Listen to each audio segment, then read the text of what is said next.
Hello and welcome back to the channel. We are back with a preview video for a United game. Uh, One of our most watched videos are the preview videos that we do. And hence, I think I'm really excited about all these preview videos every time I make them. Uh, this this this is a really exciting time for a United fan, given we've beaten Liverpool at Anfield, which we've not done for 10 years. We've won a back-to-back game under Amorim after like a year. It's just real positivity around the club after a sense of, oh, we're gonna sack the manager. Are we gonna again start the cycle of finding a new manager, a new project? Uh, I just think with all of that, and I think that could still come back in the next two games if we lose the next two games. But at this point of time, at the back of the Sunderland win, which was a good win, a comfortable win, and at the back of a win against Liverpool, which again, I think we played really well against Liverpool as well, beating them at Anfield. I just think there's real positivity around the club and the manager, the players, and the club would just want to continue that in this game. So we play Brighton on Saturday, one of one of those teams in the last 2, 3 seasons which just ends up beating us. I don't know how. Whether we're good in that season, whether we're bad in that season, we just end up losing to Brighton somehow. I think we have lost the last 5 games we have played against them out of the 6 times we have played them. So we lost five. Especially at home, I don't think we've won against Brighton in like the recent seasons either. So this game at home for United against Brighton would be one game where we want to change that. I just think it's a difficult game. It's not United facing a lower a club on the lower side of the table. It's Brighton, probably one of our biggest uh, a bogey team for United, right? We really find a kryptonite kind of team for United where we find it very difficult to get a result. And I just think this could well be a time for United and Amorim to change that feeling around uh, a club like Brighton where we just can't seem to get a result against them. Uh, so yeah, looking forward to this game. Uh, I just think it's a big game for the club. Uh, it's also a big game for uh, uh, Bruno Fernandes. He's playing his 300th game, which is a big achievement in the recent seasons, given how unstable the club has been in terms of results. But then also in terms of league table, I just think Amarim would want to go ahead and win this game because if we win this, at the end of the day, we'll be in the top four, which is an achievement in itself because I don't think since the start of the 23-24 season, we have been in the top four, right? And that is very rare for United. Like for almost 2 seasons, we've not been a part of the top four. And even in this season, how it started, no one expects us to finish in the top four either at the end of the season. But just to be in the top four after the game week 9, it'll be really, a boost for everyone around the club and something for the fans as well. So really important that way. Uh, I think we'll want to win the third game back to back.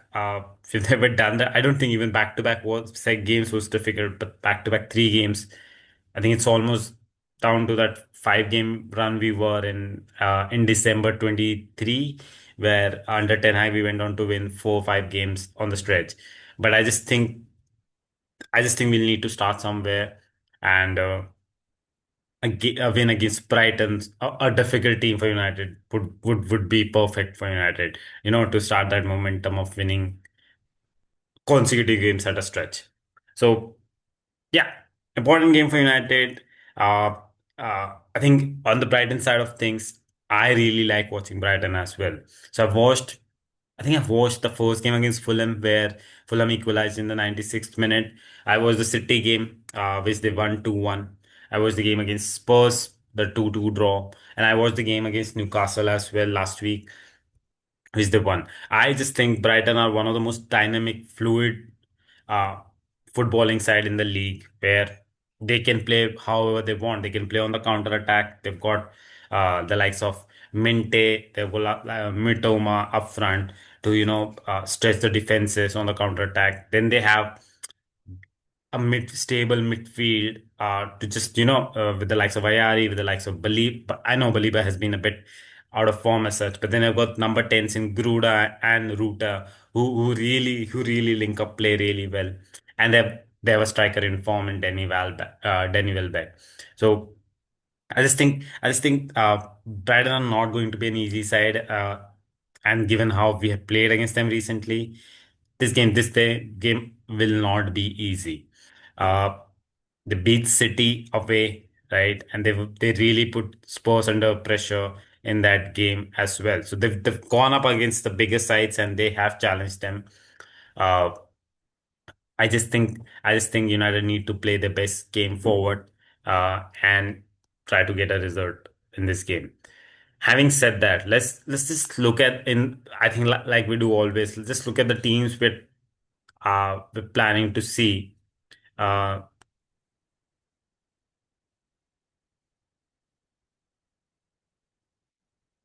I think there won't be a wholesale changes in this team, given that this we played good football in the last two games, but because we played against Anfield in the previous game and we went with a strategy in mind, which was countering to the opponent.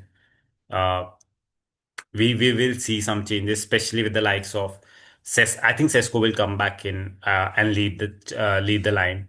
I thought with Liverpool against Liverpool, we had a clear plan of winning the second balls, not really worried about the ball up front, and hence Sesko did not play, uh, and Cunha played.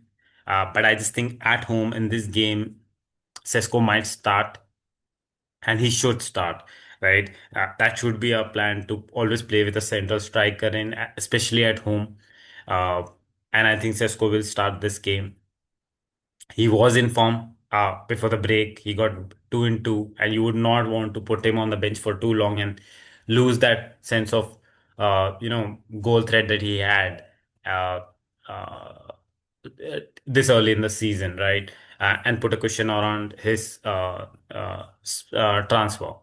So I think Sesko will start. Uh, Cunha was one of our best players against Liverpool, and is the Cunha you would want to see? Good on the ball, dragging, uh, dragging the defense, stretching the defense, and then carrying on the ball, getting those fouls, getting those challenges in, and buying the team some time when we're like trying to defend a lead. I think Cunha was brilliant in that game, and it'll be stupid to drop Cunha. I know the game against Sunderland we dropped him, but I just don't think after the Liverpool game we drop him anyway. Also, on his position, I think Mount played against Sunderland, and Mount is a bit of a doubt as per Amarim. So I probably think it just makes sense to start with your front three, which was your front three when you made those three transfers at the start of the season. So start with Sesko, Cunha, Mbumo. Mbumo on the right is probably a best player this season, and you would want to mm, not put him on the bench and change that. Given we're playing 1 week a game, it's not about the rest either. So no point of changing that. Also, the dynamic with Ahmad works very well. So why would you want to say start someone like a Xerxes or maybe put Bruno Fernandes up top, which I don't think he will. He does anyway, and change Mbumo's position. So let him play there. The front three possibly chooses itself also with Mount's injury. I don't think, uh, and which is a worry and which is a bit of a disgrace at this point that Zoxy can't get in at this point, even with five substitutes and you know even games we're not doing really well. I think Xerxes deserves a chance, a spot in this team, but somehow Amarim doesn't see it. So it's okay. So I think the front line chooses itself. It's Sesko, Cunha, and Mbumo, with Mount bit of a doubt in this game. In the midfield, I just don't think it's at this point even a discussion at this point to talk about a three-man midfield or putting Bruno Fernandes out, taking that Bruno Fernandes out of this midfield. We've gone to Anfield with Fernandes. We won against Sunderland with Fernandes. So it's just impossible. it just doesn't make sense to talk about putting Bruno Fernandes out of the midfield. Bruno starts in the midfield, and alongside him, I personally think Casemiro works the best. He he has that know-how. I still think he's good enough when he has to play like 60-65 minutes at home, right? He can pick the ball from the back. He can distribute it. He's a goal threat as well on set pieces. He's good in both the boxes, right? He lacks that pace, but then so does Fernandez, and that's something which I don't think Amorim wants to address at this point of time, given that he has like Mount and Menu and Ugarte as options. I just think he doesn't want to address that at this point of time. You want to work with the senior players, and it's okay. I think as long as we're winning, we'll not really ask those questions. So Fernandez and Casemiro in the midfield. Uh, the one change I would want Amarim to make, regardless of whether we're winning or not, is you need to take Diogo Dalot out of this game. In both the games against Sunderland as well as against Liverpool, I think he was probably one of our worst players, right? Because when he plays on that left wing back, we miss a lot of chances of putting the ball in the box, right? We miss a lot of chances of attacking on that left flank when Cunha or Mount wants to drop inside, right? I don't think Dalo does it really well. Defensively as well, I think some of the clearances against Sunderland and Liverpool just uh, allowed the opponent to have a shot, right? His clearances weren't good either. And I just think you're putting a young talent in Dogu who is the left wing back uh, out to play Diogo Dalo in, who's not really playing well. So I just don't think it makes sense. I think Dogu needs to start. I'm not sure what Amarim does. He has his favorites in Fernandes and Dalo, so he probably again start Dalo there. But I just think Dogu needs to start this game. I think we are more of an attacking threat on the left side when he starts. Otherwise, it's all on the right hand side. If you watch the games without Dogu, it's all on the right hand side. It's all Ahmad, it's all Mbumo, right? We do not really attack on the left hand side without Dogu in. So I just think Dogu needs to start this game on the right.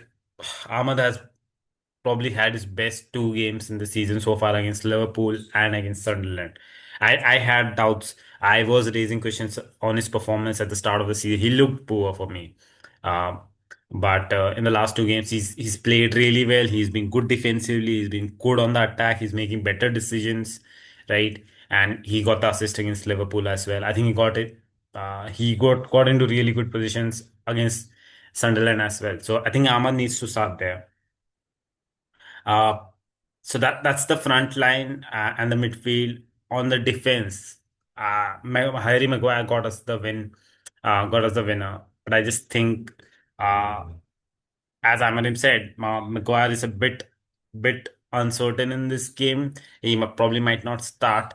So it's a good blessing in disguise to have Euro start this game, because I just think Brighton are a side which is going to use those long balls up top. And again, like Brentford, we cannot be caught on the break. We cannot be caught because we're slow. And I just think hence Dillett needs to start as a center back and Euro as a right-footed right center back. Uh, and possibly take care of that issue that we have with you know a lot of space in behind the uh, in the center halves. So I think Euro will start on the right. Sure, as long as Martinez is not fit and back, I don't think there's a point to change that. I think Shaw plays. I think he has been playing good. He's been playing okay, but then he's also had performances like Brentford. He's also had performances like City, where